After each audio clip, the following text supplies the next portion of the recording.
No programa Estúdio desta semana, vamos conversar com o juiz Marcelo Lucas Pereira, titular da 2ª Vara Cível da Infância e da Juventude, que fala sobre adoção. Obrigado pela presença. Que agradeço. Doutor, o processo de adoção no Brasil é marcado por ser complicado e demorado. Como está essa situação hoje? O que mudou? Bom, se de fato a nossa legislação ela é um tanto burocrática nesse aspecto, em razão das exigências previstas no Estatuto da Criança e do Adolescente. Bom, então nós podemos considerar, primeiramente, o seguinte, é importante. O legislador previu um prazo de 120 dias para a conclusão do processo de adoção, podendo ser esse prazo prorrogável por mais 120 dias. Ou seja, a princípio são 240 dias do início ao encerramento de um processo de adoção. Na prática, a gente sabe muito bem que, lamentavelmente, isso não acontece em virtude das burocracias processuais existentes. Nós temos que considerar que a adoção é um ato muito gravoso, porque, a bem da verdade, ela significa o rompimento total dos vínculos familiares até então existentes. Como se não tivesse havido nenhuma consanguinidade entre a criança e o adolescente adotado com os pais biológicos. Então isso é muito grave. E por isso mesmo o legislador prevê que a adoção é um ato excepcional. E diante disso ele prioriza a inserção, a permanência, a manutenção da criança ou do adolescente no seio natural. É o que se chama família natural ou mesmo família extensa. Avós, tios, irmãos. Esse estado de coisas, evidentemente, gera muito mais dificuldade no andamento do processo de adoção. Inclusive, já foi identificado pelo Conselho Nacional de Justiça 2 principais fatores que dificultam significativamente o bom andamento do processo para que ele se encerre em menor tempo. Um deles é exatamente esse, que decorre da própria lei. E um segundo, os próprios pretendentes. A adoção, já diagnosticado por estatística oficial do Conselho Nacional de Justiça, eles apresentam, nós sabemos que a cultura brasileira é de escolha por faixa etária, preferencialmente até os 3 anos de idade, e mais especialmente recém-nascido, do sexo feminino e de cor branca. Então, tudo isso leva a um processo demorado, arrastado. Também é bom ser feito com calma, né? Alguns dizem isso, que na verdade essa demora no processo de adoção, ela acaba sendo, por um lado, benéfica, do ponto de vista do melhor exame, da melhor avaliação, quanto à convivência estabelecida entre pais adotivos e criança e adolescente adotando. Até porque esses pais passam por um processo de preparação, né? Exatamente. Inclusive, esse é o processo pré-adoção, na verdade, né? É um outro ponto muito importante. Hoje foi muito facilitado isso, a partir de 2019, da criação do chamado SNA, pelo Conselho Nacional de Justiça, que é o Sistema Nacional de Adoção, né? O pretendente basta se valer dessa ferramenta, disponível tranquilamente no mundo digital, né? Por meio da internet, a rede mundial de computadores. Ali ele já faz sinaliza uma pretensão de adoção, inclusive já sinalizando quais as pretensões no que se refere à criança ou adolescente que pretende adotar, cor, idade, raça. Feito isso, ele já pode participar de um curso preparatório. No nosso caso, em Minas Gerais, ele é oferecido pela Escola Judicial vinculado ao nosso TJ de Minas, né? E há aí um desdobramento. Mudou muito essa situação de adoção depois de adotarem o SNA? Ela mudou, primeiro, com o objetivo de exatamente agilizar o processo de adoção, porque ela trouxe uma ferramenta facilitadora, que é exatamente esse instrumento, o SNA. E se não bastasse isso, ele é muito importante no que se refere ao controle e monitoramento e fiscalização pelo Poder Judiciário, no que se refere ao andamento dos processos de adoção. De que maneira, então, que ele nos auxilia? Ele, uma vez alimentado, esse sistema deve ser alimentado frequentemente, de maneira corriqueira.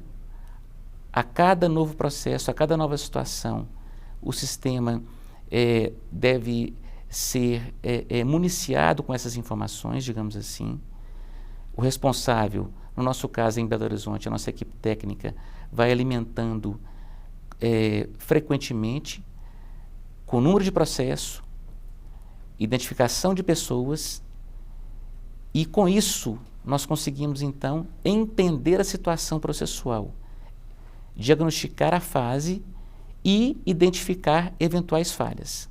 Porque o próprio sistema, com muita frequência, emite os chamados alertas vermelhos. Que seriam? O nome já diz. Na verdade atenção, eu estou chamando sua atenção.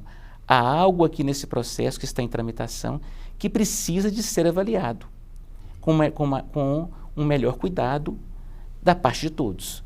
E o SNA já aponta, ele já indica dentro do perfil de quem pretende adotar aquela criança e adolescente que pode atender os desejos do casal ou da pessoa que queira adotar, é por aí, não é isso?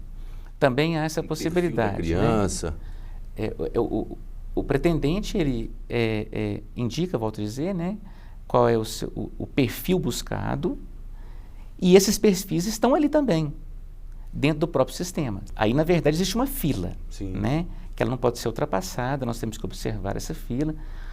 Existe até uma possibilidade muito excepcional, né, mas aí são construções, basicamente, dos tribunais, aqueles casos em que já há um vínculo paterno-filial, materno-filial estabelecido e sólido de longa data, né,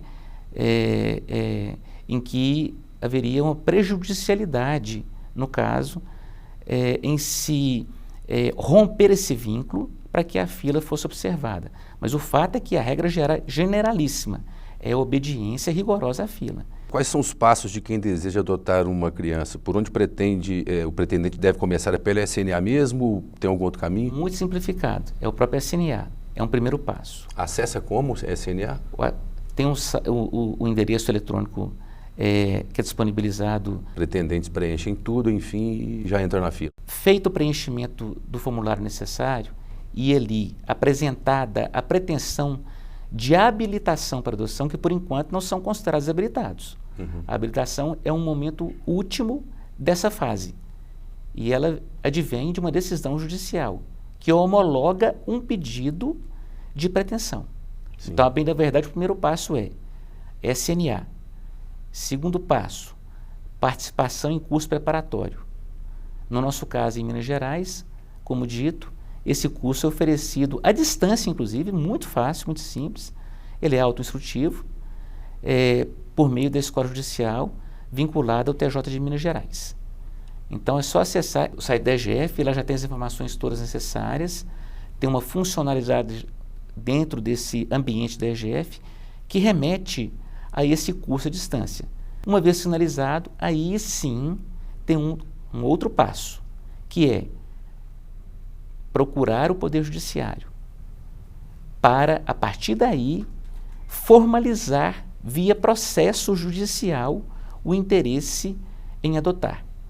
Como se chama esse processo? A habilitação para adoção. Sim. Está previsto no Estatuto da Criança e do Adolescente.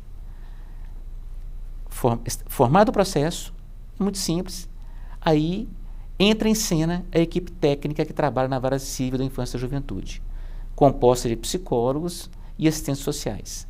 Essa equipe realiza entrevistas com o pretendente, os pretendentes.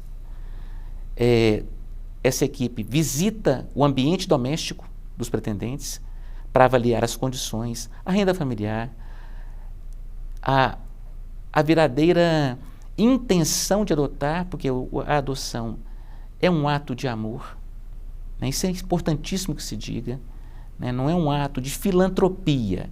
Eu vou adotar para ajudar. Não, não dá certo.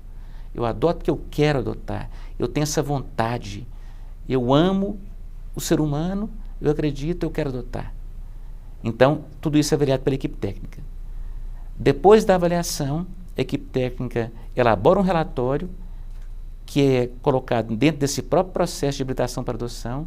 Esse relatório vai para a avaliação final do magistrado, que então acolhe ou não. E os dados mostram um aumento, né, no número de adotados em Minas Gerais, né, de 4 anos para cá. 2020, 288 adoções, 2022, 629 e ano passado, 610. A que se atribui esse crescimento? Deflagração de campanhas, de motivação e de afastamento de preconceitos. Minas Gerais é um grande exemplo disso, daí os números apresentados. Por meio da COINGE, que é a Coordenadoria da Infância e da Juventude, ligada ao TJ também, desde 2018 nós verificamos campanhas realizadas de conscientização, de melhor explicação do que é a adoção, né? E do significado desse ato de muito simbolismo, que é o ato de amor. Então, as campanhas são importantes. Até no início o senhor disse a preferência, né, dos pretendentes para adoção, preferência por crianças brancas, principalmente mais novas, né? Não por adolescentes. Existe alguma política de conscientização para que haja mais equilíbrio na escolha desses adotados? Que trabalho é feito? São campanhas assim? As campanhas também acabam, evidentemente, tendo esse impacto, essa repercussão. Inclusive, eu falo mais uma vez do nosso exemplo mineiro, né? Que eu considero muito positivo, muito interessante. Por meio dessas campanhas também se busca valorizar a chamada adoção tardia, que é algo muito delicado. Como já dito, existe uma preferência geral, né? E hoje nós podemos considerar que como tardia a partir de 3 anos de idade. Alguns consideram a partir de 6. As estatísticas demonstram, colhidas pelo próprio Conselho Nacional de Justiça, mais uma vez, que nas unidades de acolhimento, chamados abrigos, cerca de 70% das crianças e adolescentes que estão abrigadas, acolhidas, institucionalizadas, têm idade a partir de 6 anos de idade, 6 anos de vida. E isso é uma demonstração, um recorte muito claro da chamada adoção tardia. E essas campanhas também influenciam nessa conscientização. Não só elas explicam, elas estimulam a adoção de um modo geral, como também a própria tardia. E é muito importante ressalvar, Cid, que esses cursos preparatórios que são oferecidos, e eles são obrigatórios por lei, porque eles estão previstos no Estatuto da Criança e do Adolescente. Sem a participação em curso preparatório, ninguém consegue ser habilitado para fins de adotar. É uma fase que tem que ser ultrapassada obrigatoriamente. Então, esses cursos preparatórios servem muito, porque o conteúdo é riquíssimo. Se nós verificarmos o conteúdo do curso oferecido pela EGF e a nossa escola judicial, nós identificaremos várias nuances de um processo de adoção. Inclusive, a própria abordagem da adoção tardia, o significado da adoção, os preconceitos em torno de raça, em torno de idade. Então, eu também reputo que esses cursos são extremamente importantes nesse aspecto e eles não deixam de ser uma política, né? Na verdade, eles fazem parte dessa política construída para nós rompermos aí esses paradigmas, esses preconceitos que estão enraizados secularmente, né, entre nós. Eu agradeço ao senhor pela entrevista, foi muito legal, esclareceu bastante pontos importantes, aí, muitos pontos importantes. Muito obrigado. Eu que agradeço, muito obrigado. Um abraço. Um abraço.